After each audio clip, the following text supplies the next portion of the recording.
So ayan mga kadrama-rama, alam ko pong inaabangan nyo po no, yung next na mangyayari dito sa Shining Inheritance dahil alam naman po natin mga kadrama na malapit na nga din po talaga yung pagkikita ni Lola Aurea at saka ni Joanna, at alam naman po natin mga kadrama na nung time na yun na muntikan na nga po talaga silang magkita ay dahil nga po talaga umatake yung Alzheimer disease talaga ni Lola Aurea. Talagang tinatawag na nga po talaga siya ni Edwin na andyan sila Joanna, tara na, ganito ganyan. Possible nga po talaga mga kadrama ay nagkita nga po talaga sila ni Joanna.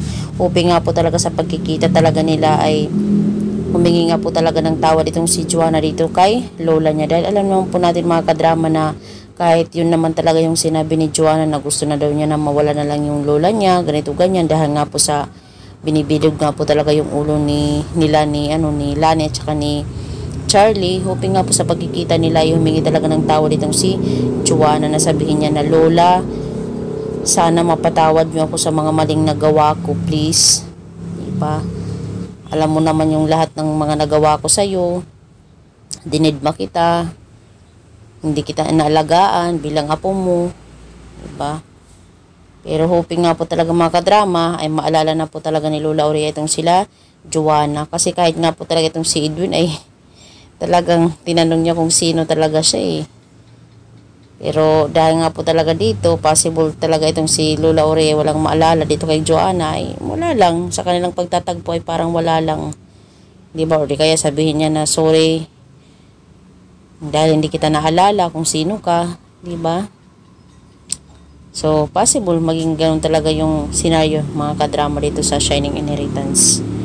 Di kaya maganda nga din po talaga magkapatawaran sila bandang huli, dahil alam ko talaga na sa bandang huli itong si Joanna talaga yung luluhod dito talaga sa kanyang lola na si Lola Aurea, dahil lahat talaga ng mga pinaghirapan niya doon sa kumpanya sa mansion ay mawawala lang dahil nga po sa kagagawan nila Charlie at ni Lani, na itong pagbagsak talaga ni Joanna inaabangan din talaga nila, diba?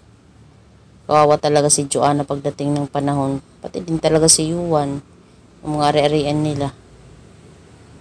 So mga kadrama, maraming salamat again sa palagi nyo panonood. Huwag nyo pong kalimutan na i-like, i-share, at subscribe yung aking channel para sa susunod na videos, ma-update ko po kayo. Abangan na lang po natin mga kadrama yung senaryo na mangyayari po talaga dito sa Shining Inheritance, yung pagtatagpo ni Joanna at saka ni lola niya, di ba? Dahil ito talagang si Joanna yung may malaking atraso talaga dito kay lola niya, dahil sa mga ginawa niya at saka pinakita niya. So yun lang po, maraming salamat po mga kadrama. Abangan, bye!